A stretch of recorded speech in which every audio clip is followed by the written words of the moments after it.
శ్రీ విద్య లఘు పరిచయం 8వ భాగం.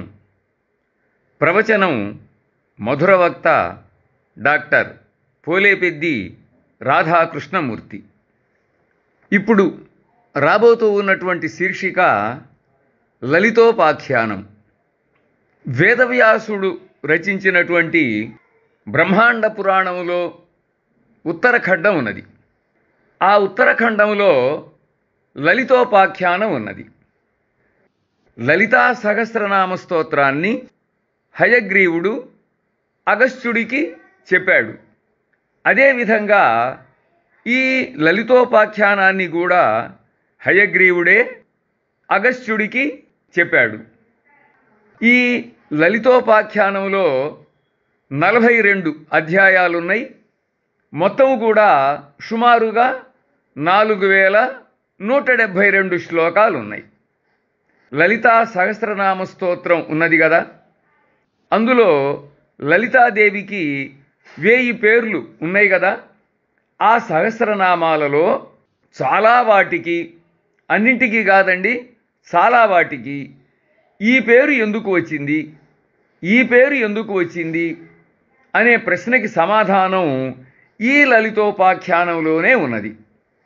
ప్రస్తుతం మనం లలితోపాఖ్యానాన్ని కథాపరంగా పరామర్శిస్తూ ఈ కథలో నుండి నిష్పన్నమైనటువంటి లలితానామాలని కొన్నింటిని చూద్దాం.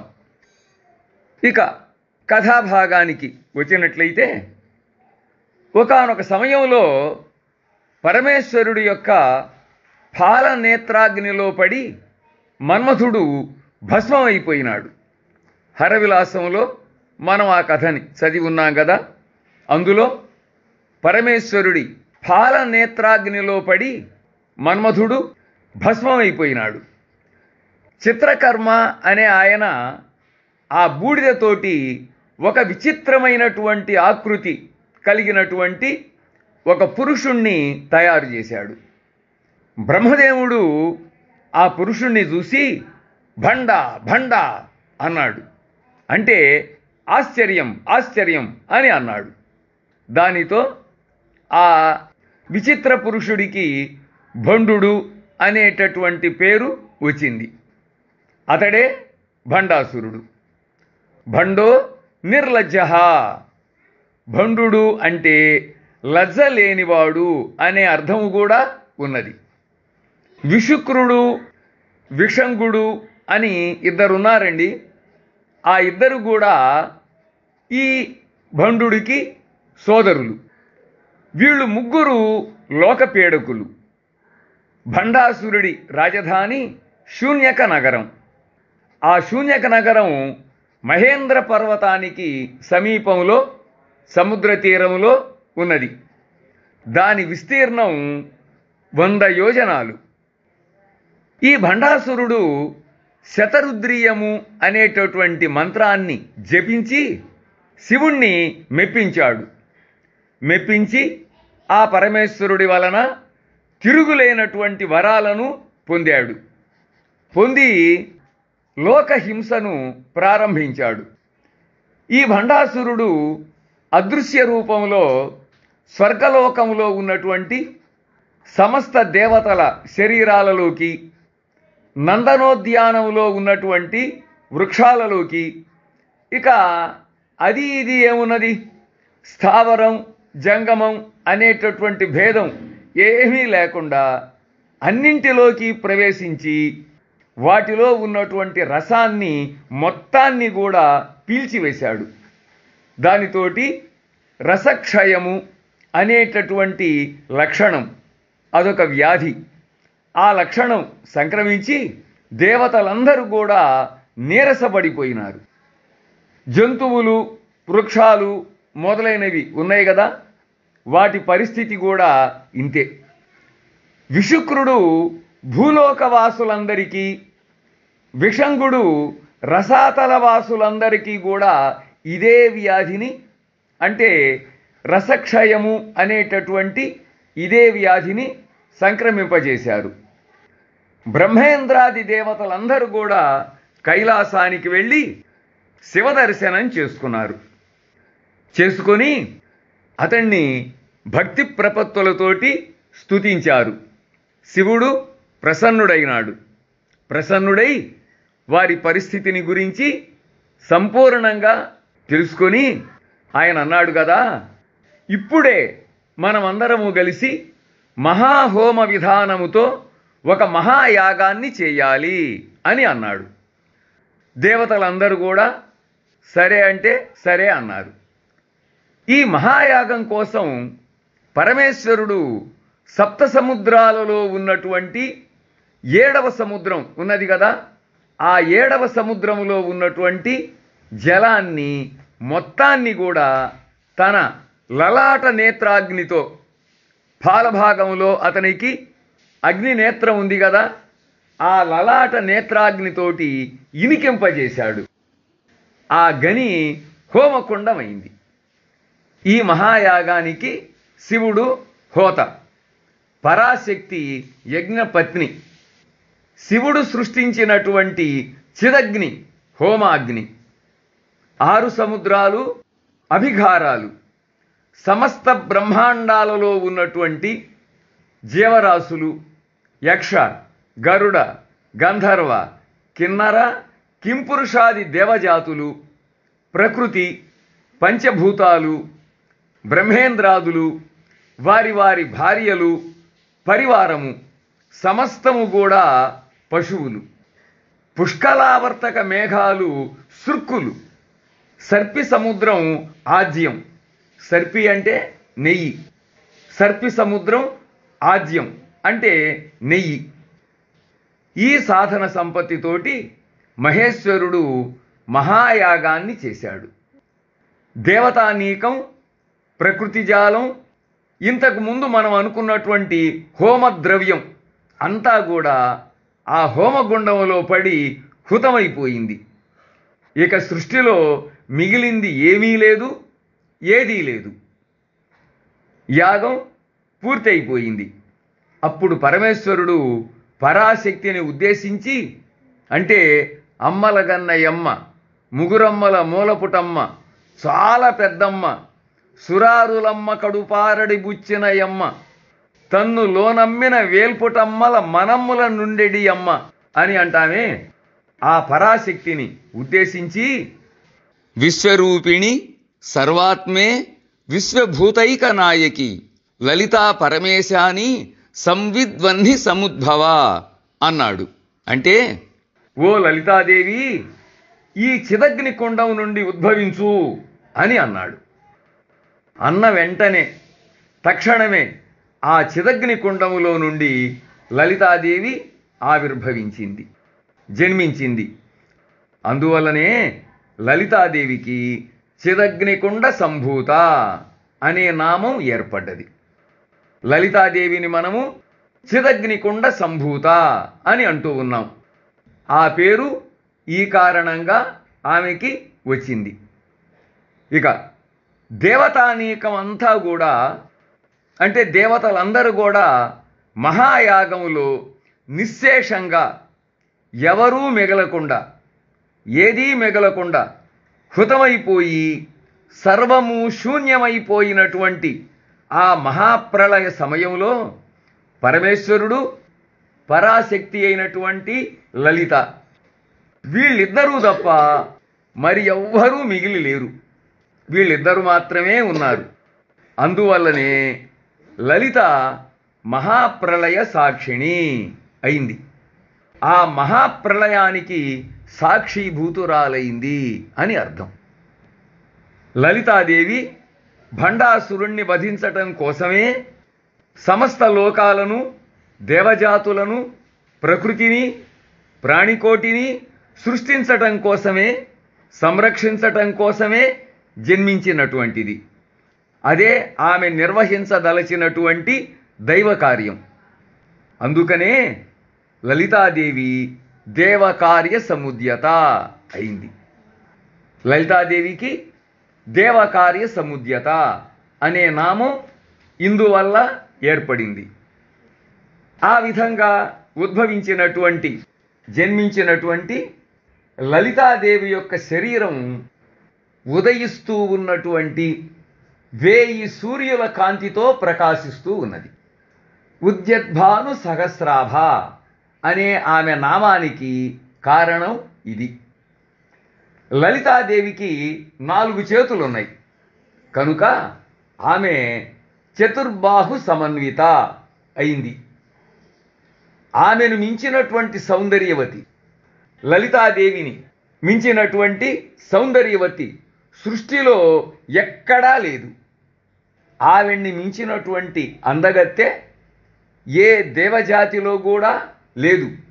అందుకే ఆమెకు మహాలావణ్య సేవధి అనే పేరు వచ్చింది. మహాలావణ్య సేవధి అంటే గొప్పదైనటువంటి సౌందర్యానికి నిలయమైనటువంటిది, గొప్పదైనటువంటి అపూర్వమైనటువంటి ఆశ్చర్యకరమైనటువంటి సౌందర్యము కలది అని అర్థం.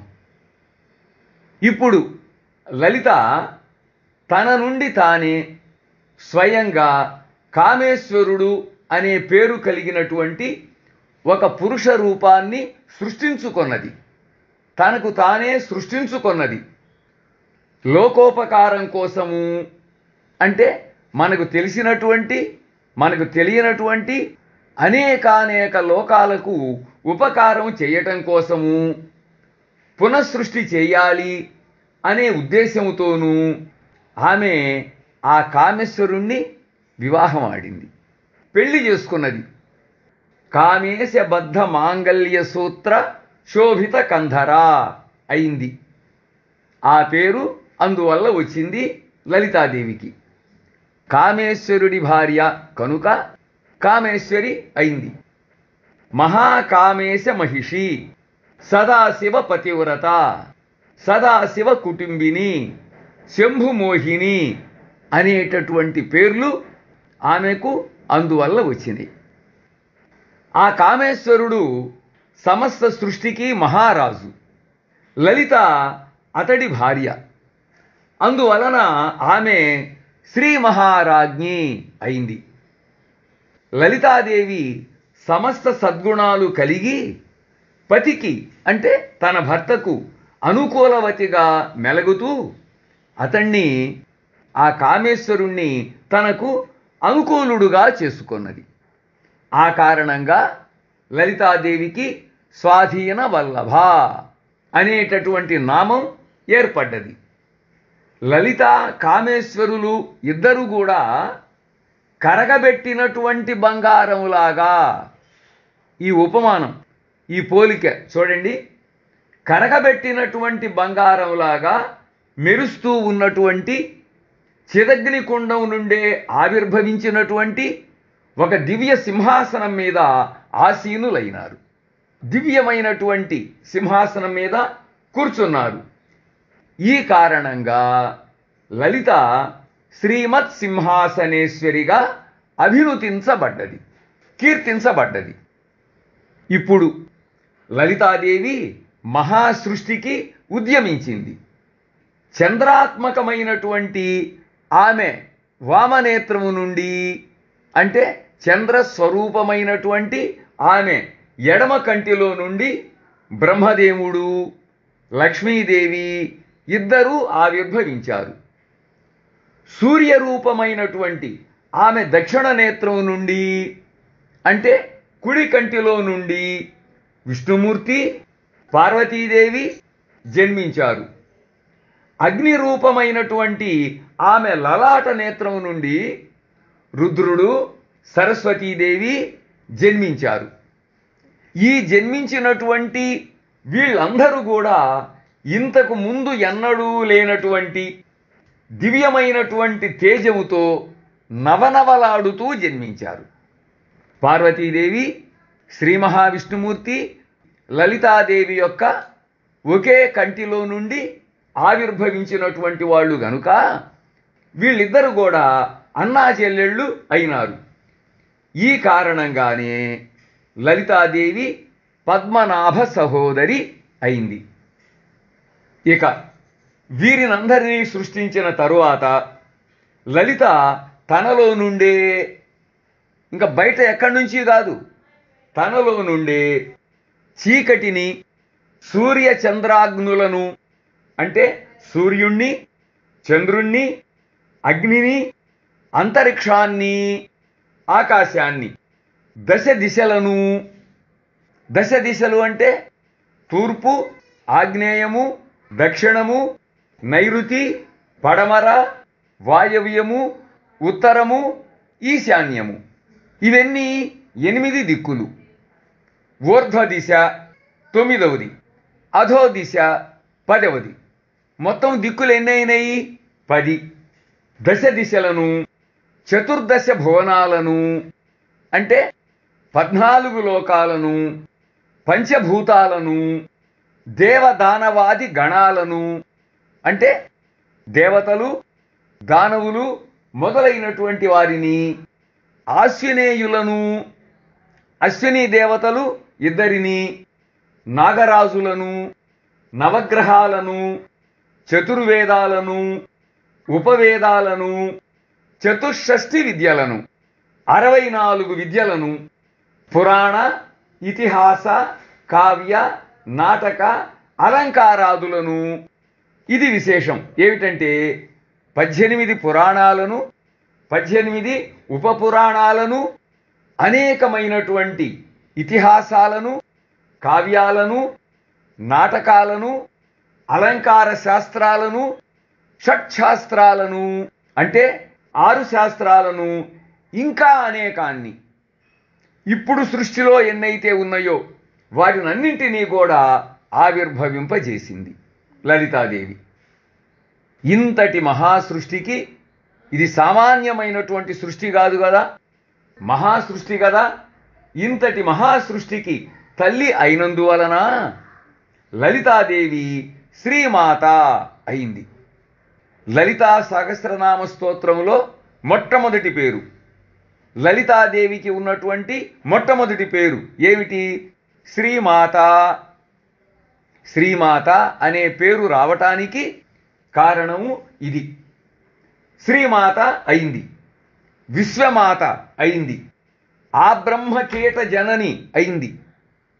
ఆ బ్రహ్మకీట జనని అంటే బ్రహ్మదేవుడి నుండి ఎక్కడో ఉన్నటువంటి బ్రహ్మదేవుడి నుండి ఇక్కడ ఉన్నటువంటి చిన్న చిన్న పురుగులు అంతవరకు కూడా ఉన్నటువంటి సమస్త ప్రాణికోటికి తల్లి. ఆ బ్రహ్మకీట జనని అయింది, అనేక కోటి బ్రహ్మాండ జనని అయింది. మనకు తెలిసినవి ఈ భూలోకము, లేదు చతుర్దశ భువనాలు, 14 కదా. కానీ ఆమె అనేక కోట్ల బ్రహ్మాండాలకు తల్లి అయింది. ఇక హృదయము, శిరస్సు, శిఖ, కవచము, నేత్రాలు, అస్త్రము, వీటిని మనము షడంగాలు అని అంటాం. లలితాదేవి యొక్క హృదయము, శిరస్సు, శిఖ, కవచము, నేత్రాలు, అస్త్రము అనేటటువంటి ఈ 6 నుండి 6 దేవతలు జన్మించారు. ఎంతమంది? 6 దేవతలు జన్మించారు. వీరిని షడంగ దేవతలు అని అంటారు. లలితాదేవికి ఉన్నటువంటి షడంగ దేవతాయుక్త అనే నామానికి కారణం ఇది. లలితాదేవి జన్మించినటువంటి చిదగ్నికుండము నుండే మేరు ప్రస్తార రూపంలో శ్రీచక్ర రాజరథం వెలువడింది. ఆ రథ వైభవం చూడండి ఎట్లా ఉన్నదో. ఆ రథం యొక్క విస్తీర్ణం 4 యోజనాలు. అది సామాన్యమైనటువంటి రథం కాదండి, మహారథం అండి. దాని విస్తీర్ణము 4 యోజనాలు, ఎత్తు 10 యోజనాలు. దానికి 9 పర్వాలున్నాయి. ఋగ్, యజు, సామ, అథర్వణాలు అనేటటువంటి 4 వేదాలు, ఋగ్వేదము, యజుర్వేదము, సామవేదము, అథర్వణ వేదము అనేటటువంటి 4 వేదాలు కూడా ఆ రథానికి 4 చక్రాలు. ధర్మము, అర్థము, కామము, మోక్షము, ధర్మార్థ కామ మోక్షాలు అనే 4 పురుషార్థాలు ఆ రథానికి ఉన్నటువంటి 4 గుర్రాలు. కరగబెట్టినటువంటి స్వర్ణ తేజం కలిగినటువంటి ఆనంద ధ్వజం ఆ రథం మీద రెపరెపలాడుతూ ఉన్నది. దానికి కొట్టకొన చిట్ట చివర్లో పరబ్రహ్మమయమైనటువంటి బిందుపీఠం ప్రకాశిస్తూ ఉన్నది.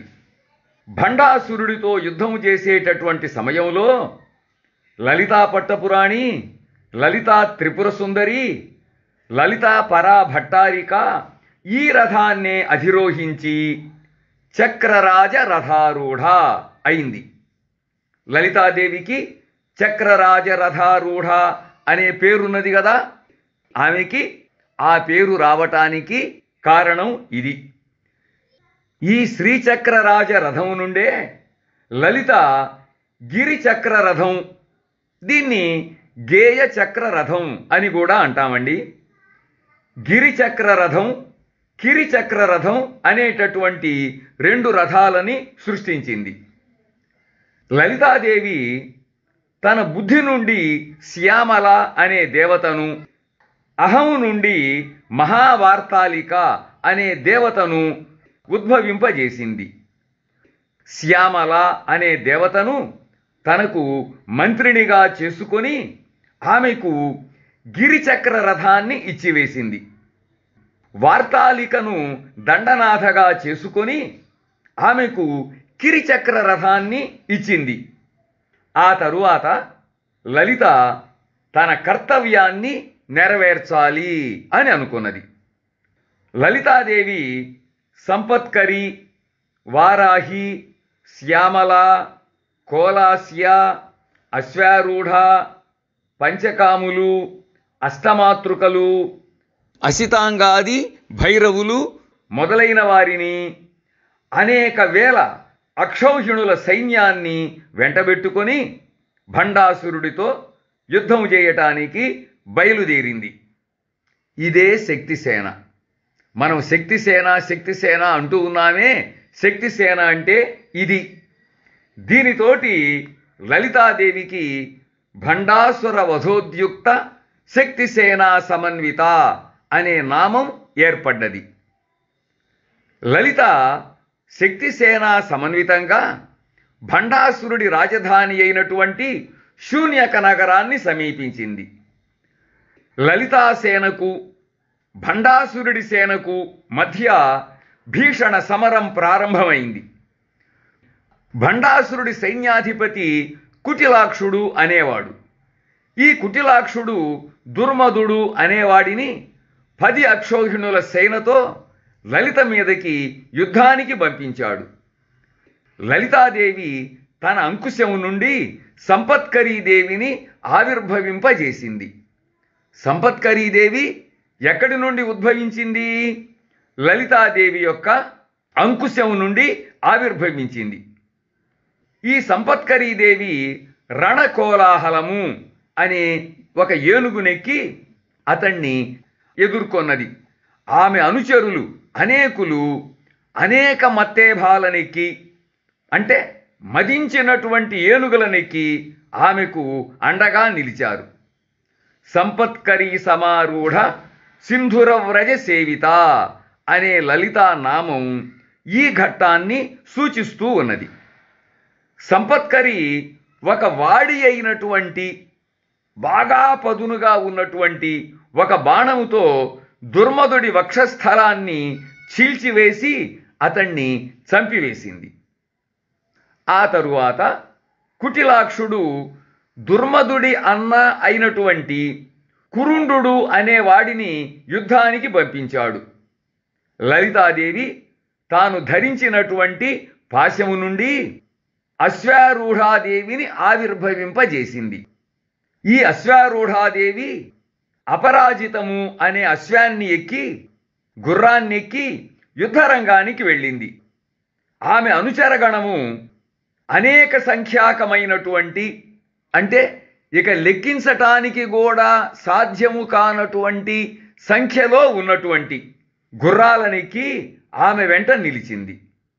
అశ్వారూఢాధిష్ఠితాశ్వకోటి కోటిభిరావృత అన్న లలితానామానికి కారణము ఇది. లలితాదేవికి అశ్వారూఢాధిష్ఠితాశ్వకోటి కోటిభిరావృత అనే పేరు ఉన్నది కదా, ఆ పేరు రావటానికి కారణం ఇది. ఈ అశ్వారూఢాదేవి కురుండుణ్ణి వధించింది, కురుండాసురుణ్ణి వధించింది. ఈ కురుండ వధా వార్తని భండాసురుడు విన్నాడు. ఈ వార్తను విన్నటువంటి భండాసురుడు చతుర్బాహువు మొదలైనటువంటి తన కుమారులు 30 మందిని, భండాసురుడి కుమారులు ఎంతమంది అండి? 30 మంది. వాళ్ళెవరు? చతుర్బాహువు మొదలైనటువంటి వాళ్ళు 30 మందిని 200 అక్షౌహిణుల సైన్యంతో యుద్ధానికి పంపించాడు. లలితకి ఒక కుమార్తె ఉన్నది. ఆమె పేరు బాలాత్రిపుర సుందరి. ఈ బాలాత్రిపుర సుందరి ఎప్పుడు కూడా 9 సంవత్సరాల వయసులోనే ఉంటుంది. ఆమె లలితకు 6వ ప్రాణం, 4వ కన్ను. ఆమె అన్నది కదా, అమ్మా నేను యుద్ధానికి వెళతాను అని అన్నది. అమ్మా ఇప్పుడు నేను యుద్ధానికి వెళతానమ్మా అని అన్నది. ఆ మాటల్ని విన్నటువంటి లలితాదేవి, అమ్మా బాలా, నువ్వు చాలా చిన్నపిల్లవు, సుకుమారివి. నీవు లేకుండా నేను కనీసం గాలిని కూడా పీల్చలేను. కాబట్టి ఈ మహాయుద్ధానికి నువ్వు వెళ్ళొద్దమ్మా అని అన్నది. ఆ అమ్మాయి గట్టిగా పట్టుబట్టింది. ఇక లలితాదేవి కాదనలేకపోయింది, అంగీకరించింది. యుద్ధానికి వెళ్ళు అని అన్నది. ఆ బాలాత్రిపుర సుందరి లలిత వింటి నుండి ఆవిర్భవించినటువంటి కరిణి అనే రథాన్ని అధిరోహించింది. ఈ కరిణి ఎక్కడ నుండి ఆవిర్భవించింది? లలితా పరమేశ్వరి యొక్క వింటి నుండి ఆవిర్భవించింది. బాలాత్రిపుర సుందరి ఆ రథాన్ని అధిరోహించి ఆ భండాసురుడి కుమారులను అంతమొందించటానికి ఉత్సాహంగా వెళ్ళింది. మామూలుగా వెళ్ళలేదండి, ఉత్సాహంగా వెళ్ళింది. ఈ ఉత్సాహాన్ని చూసినటువంటి లలిత అమితంగా ఆనందించింది. భండపుత్ర వధోద్యుక్త బాలా విక్రమ నందిత అనే లలితానామము ఈ ఘట్టములోనిది. ఆ పేరు ఈ ఘట్టం వల్ల ఆవిడకి వచ్చింది. ఆ విధంగా అమితోత్సాహముతో వెళ్ళినటువంటి బాల ఆ భండాసురుడి తనయులను అందరినీ కూడా హతము చేసేసింది, చంపివేసింది. తన పుత్రుల నిర్యాణ వార్తను విన్నటువంటి భండాసురుడు, కుమారులారా ఇప్పుడు మీరు కాదు నేనే మరణించినట్లయింది అంటూ కడుదీనంగా విలపించాడు, రోదించాడు. విశుక్రుడు, విషంగుడు, కుటిలాక్షుడు ఈ ముగ్గురు కూడా ఆ భండాసురుణ్ణి ఓదార్చారు. తర్వాత విశుక్రుడు 4 మైళ్ళ పొడవు 4 మైళ్ళ వెడల్పు ఉన్నటువంటి ఒక రాతి పలక మీద జయ విఘ్న మహాయంత్రము, ఈ పేరుని జాగ్రత్తగా వినండి, జయ విఘ్న మహాయంత్రము అనేటటువంటి ఒక యంత్రాన్ని రచించి, ఒక యంత్రాన్ని గీసి దానిని లలితా సైన్యం మీదికి విసిరివేశాడు. ఆ యంత్రం యొక్క ప్రభావం వలన శక్తిసేనకు యుద్ధం పట్ల వైముఖ్యం ఏర్పడ్డది. మనం ఎందుకు యుద్ధం చేయాలి? యుద్ధం చేస్తే ప్రయోజనం ఏమిటి? యుద్ధం చేయకపోతే నష్టం ఏమిటి? అసలు మనకెందుకు ఈ యుద్ధంతో పని అనేటటువంటి ఒక వైముఖ్యము, ఇష్టం లేనితనము వాళ్ళని ఆవేశించింది. ఈ పరిస్థితిని గమనించినటువంటి లలిత కామేశ్వరుడి వైపు చూసి ఒక చిరునవ్వు నవ్వింది, మందహాసము చేసింది, చిరుమందహాసము చేసింది. ఆ దరహాస కాంతి నుండి, ఆ దరహాసము యొక్క వెలుగులో నుండి గజముఖము కలిగినటువంటి గణేశ్వరుడు జన్మించాడు. ఏనుగు ముఖము కలిగినటువంటి విఘ్నేశ్వరుడు జన్మించాడు. లలితాదేవికి ఉన్నటువంటి 2 నామాలున్నాయే, ఏమిటవి? కామేశ్వర ముఖాలోక కల్పిత శ్రీ గణేశ్వర కుమార గణనాథాంబ అనేటటువంటి 2 నామాల కథ ఇది. ఆ గణేశ్వరుడు జయ విఘ్న మహాయంత్రాన్ని పిండి పిండి చేసివేశాడు, ధ్వంసం చేసేశాడు. దానితోటి లలిత చాలా ఆనందించింది. మహాగణేశ నిర్భిన్న విఘ్నయంత్ర ప్రహర్షిత అయింది లలితాదేవి. లలితాదేవికి మహాగణేశ నిర్భిన్న విఘ్నయంత్ర ప్రహర్షిత అనే పేరు ఇందువలన వచ్చింది. ఇప్పుడు విశుక్ర విషంగులు అంటే విశుక్రుడు విషంగుడు వీళ్ళిద్దరు కూడా రణరంగ ప్రవేశం చేశారు. దండనాథ వారాహి విశుక్రుణ్ణి, మంత్రిని శ్యామలాదేవి విషంగుడిని విగత జీవులను చేసివేశారు. అంటే దండనాథ అయినటువంటి వారాహి విశుక్రుణ్ణి చంపివేసింది. మంత్రిని అయినటువంటి శ్యామలాదేవి విషంగుణ్ణి చంపివేసింది. దీనితోటి లలిత సంతుష్టాంతరంగా అయింది. ఎంతగానో ఆనందించింది లలితాదేవి. విశుక్ర ప్రాణహరణ వారాహి వీర్యనందిత మంత్రిణ్యంబా విరచిత విషంగవధ తోషిత అనే నామాలు ఈ సందర్భంలోనివే, ఇక్కడివే. ఇప్పుడు భండాసురుడు యాతనము అనే ఖడ్గాన్ని చేతబట్టాడు. భండాసురుడి యొక్క ఖడ్గం పేరు, కత్తి పేరు ఏమిటండి? యాతనము. ఆ యాతనం అనేటటువంటి ఖడ్గాన్ని చేతబట్టాడు. 1000 సింహాలు లాగుతూ ఉన్నటువంటి ఆభీలము అనే రథాన్ని ఎక్కాడు. భండాసురుడి రథం పేరు ఆభీలము. ఆ ఆభీలం అనేటటువంటి రథాన్ని ఎక్కాడు. 40 మంది సేనానాయకులను 2185 అక్షౌహిణుల సేనను వెంటబెట్టుకొని యుద్ధరంగానికి వచ్చాడు. లలితా త్రిపుర సుందరి శ్రీచక్ర రథాన్ని అధిరోహించింది. ఆ శ్రీచక్ర రథానికి ముందు భాగంలో మంత్రిణీదేవి ఎక్కినటువంటి గేయ చక్ర రథం ఉన్నది. వెనక భాగంలో దండనాథాదేవి ఎక్కినటువంటి కిరిచక్ర రథం ఉన్నది. ఇతర శక్తుల రథాలు, వాళ్ళ యొక్క సింహ, ఉష్ట్ర, నర, గజ, అశ్వ, భేరుండ, శరభాది వాహనాలు అన్నీ కూడా, వాళ్ళ వాహనాలు చూడండి ఎట్లా ఉన్నాయో. సింహ, ఉష్ట్ర, నర, గజ, అశ్వ, భేరుండ, శరభ మొదలైనటువంటి వాహనాలన్నీ కూడా వీటి వెంట నడుస్తూ ఉన్నాయి. ఈ రథాల వెంట నడుస్తూ ఉన్నాయి. సముద్రాలన్నీ ఒకటై కదిలినయ్యా అన్నట్లుగా శక్తిసేన వీరి వెంట బయలుదేరింది.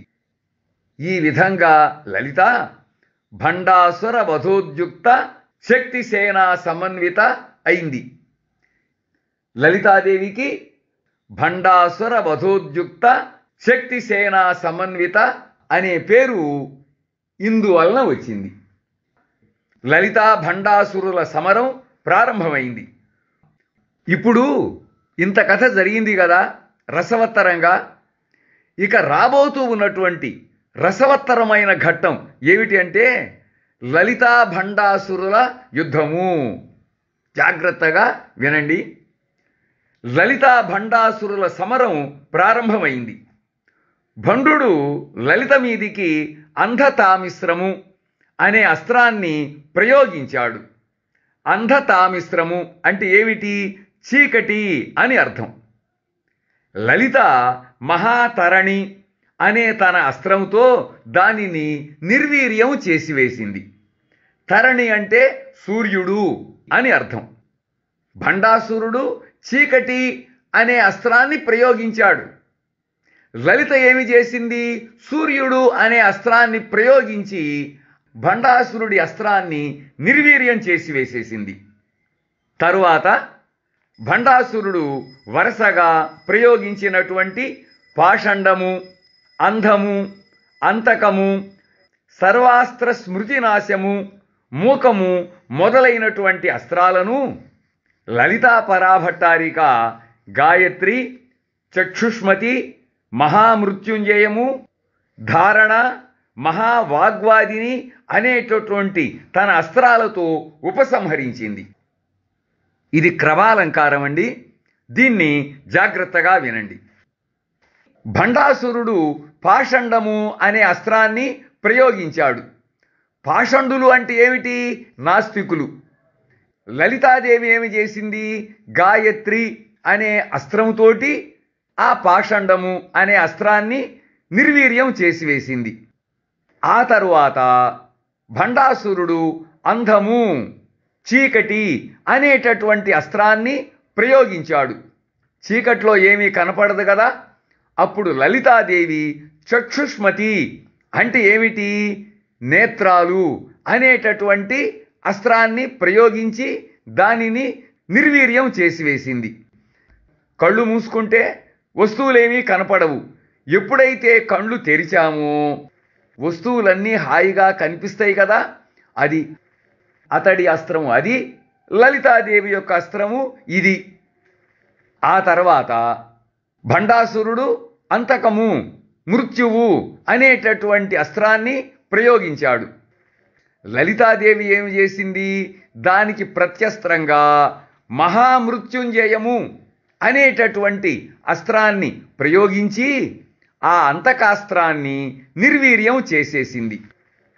ఆ తరువాత భండాసురుడు సర్వాస్త్ర స్మృతి నాశము అనేటటువంటి అస్త్రాన్ని ప్రయోగించాడు. ఆ అస్త్రం పేరు చూడండి, సర్వాస్త్ర స్మృతి నాశము. అంటే యువతలవాడు ఏ అస్త్రాన్నైతే ప్రయోగించాలి అనుకున్నాడో ఆ అస్త్రానికి సంబంధించినటువంటి మంత్రము ఏది కూడా గుర్తుకు రాదు. ఇక అస్త్రాన్ని ఎట్లా ప్రయోగిస్తామండి? సర్వాస్త్ర స్మృతి నాశము అనేటటువంటి అస్త్రాన్ని ప్రయోగించాడు. వెంటనే లలితాదేవి ఏమి చేసింది? ధారణ. ఏదైనా కనుక విషయాన్ని మనం మర్చిపోయినట్లయితే వెంటనే గుర్తుకు తెచ్చుకుంటాం. దాన్ని ఏమంటాం మనము? ధారణ అని అంటాం. కాబట్టి స్మృతి నాశానికి విరుగుడు ఏమిటి? ధారణ. లలితాదేవి ధారణ అనేటటువంటి అస్త్రాన్ని ప్రయోగించి భండాసురుడు ప్రయోగించినటువంటి సర్వాస్త్ర స్మృతి నాశము అనేటటువంటి అస్త్రాన్ని నిర్వీర్యం చేసేసింది. ఆ తర్వాత భండాసురుడు మూకము అనేటటువంటి అస్త్రాన్ని ప్రయోగించాడు. మూకము అంటే ఏమిటి? మూగ. ఇక మాట్లాడటం రాదు, మాట లోపల నుంచి బయటికి రాదు. ఆ అస్త్రాన్ని ప్రయోగించాడు. లలితాదేవి ఏమి చేసింది? మహావాగ్వాదిని. ఇది మామూలు వాక్కు కాదండి, మహావాక్కు అనేటటువంటి అస్త్రాన్ని ప్రయోగించింది. లలితాదేవి భండాసురుడు ప్రయోగించినటువంటి మూకము అనేటటువంటి అస్త్రాన్ని మహావాగ్వాదిని అనేటటువంటి తన అస్త్రముతోటి నిర్వీర్యం చేసివేసింది. ఈ రకంగా భండాసురుడు ప్రయోగించినటువంటి ప్రతి అస్త్రానికి కూడా లలితాదేవి ప్రత్యస్త్రాన్ని ప్రయోగించి భండాసురుడు యొక్క అస్త్రాలని నిర్వీర్యాలుగా చేసివేసేసింది. భండాసురేంద్ర నిర్ముక్త శస్త్ర ప్రత్యస్త్ర వర్షిణి అనే లలితానామము ఇక్కడిది, ఈ సందర్భంలో వచ్చింది. ఇక ఇప్పుడు ఈ మహాయుద్ధములో అత్యాశ్చర్యకరమైనటువంటి, నిజంగా అత్యాశ్చర్యకరమైనటువంటి అద్భుతమైనటువంటి ఘట్టం రాబోతూ ఉన్నది. అది ఏమిటి అంటే, భండాసురుడు సోమకాసురుణ్ణి, సోమకుడు అనేటటువంటి రాక్షసుణ్ణి, ఇంకా మరికొందరు రాక్షసులను సృష్టించి లలితాదేవి మీదికి యుద్ధానికి పంపించాడు.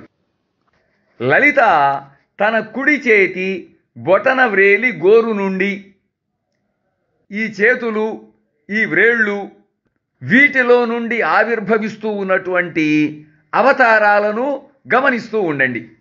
అది నేను ఇప్పుడు మీకు ప్రత్యేకంగా చెప్పదలుచుకున్నది.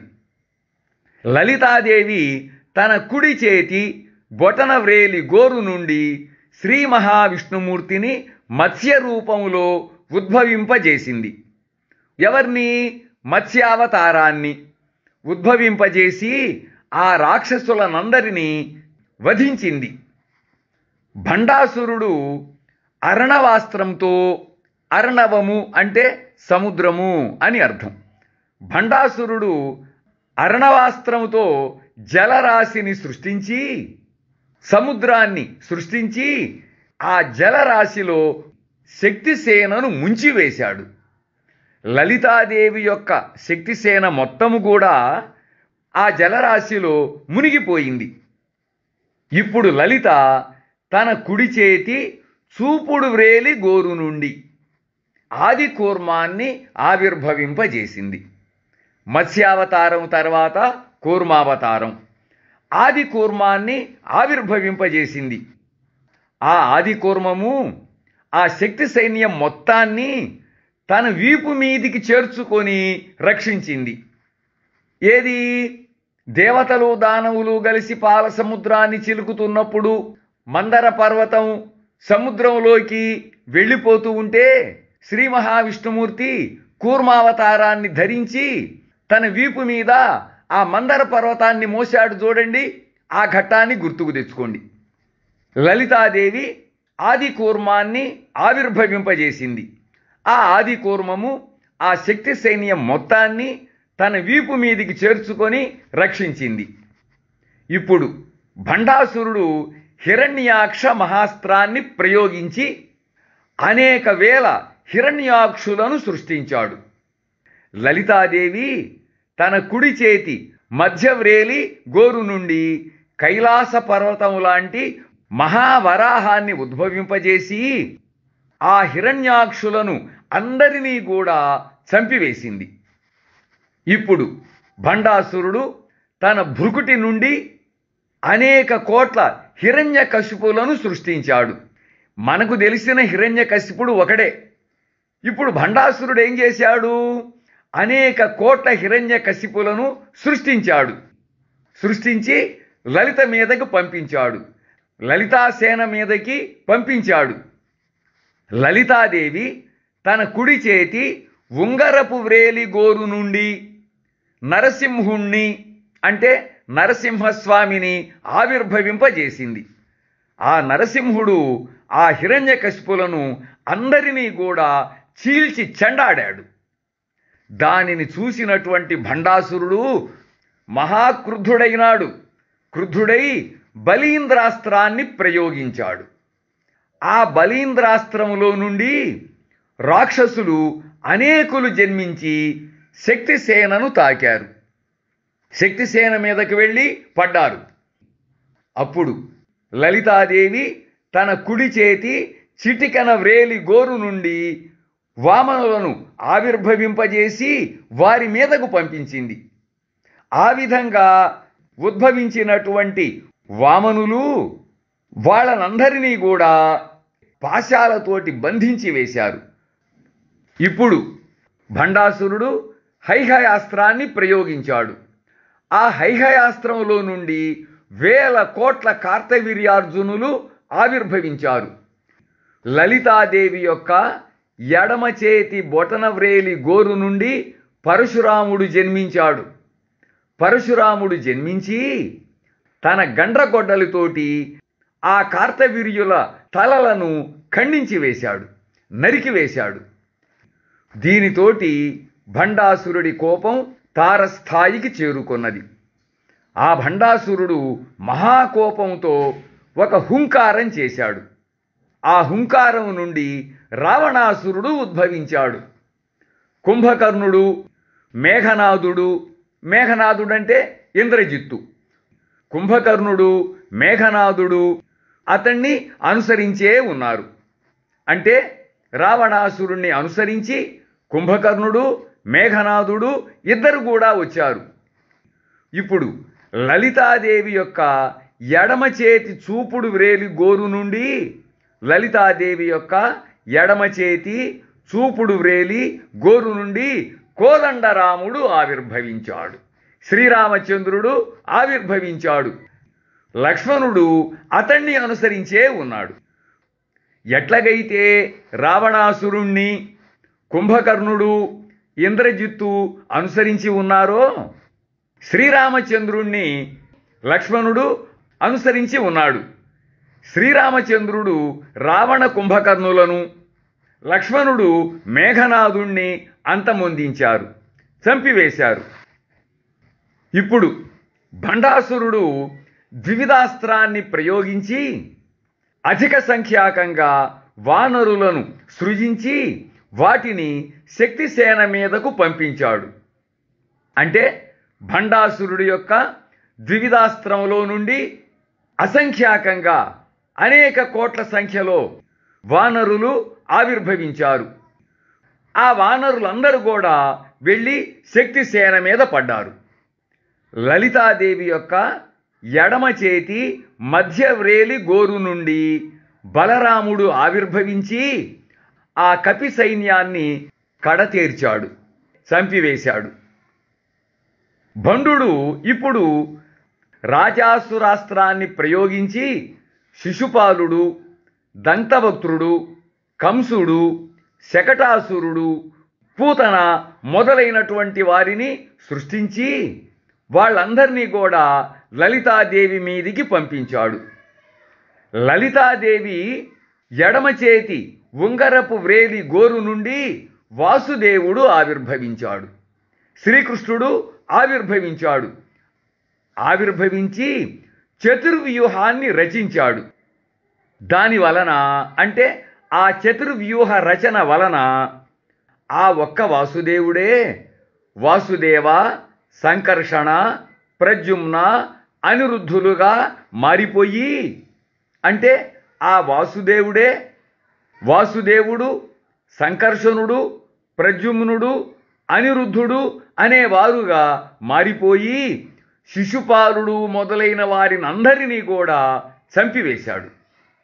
ఇప్పుడు భండాసురుడు కలి అస్త్ర ప్రయోగం చేశాడు.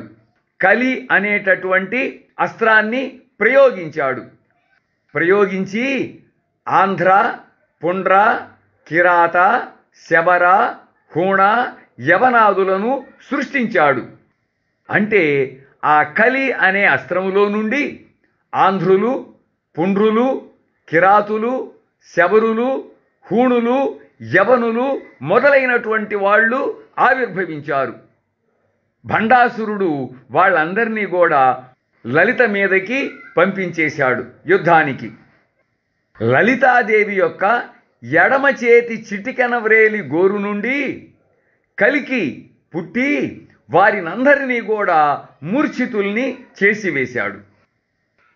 ఇంత అద్భుతమైనటువంటి, పరమాద్భుతమైనటువంటి, ఆశ్చర్యకరమైనటువంటి, పరమాశ్చర్యకరమైనటువంటి యుద్ధం జరిగిన తరువాత లలితాదేవికి కరాంగుళి నఖోత్పన్న నారాయణ దశాకృతి అనేటటువంటి నామము ఏర్పడ్డది.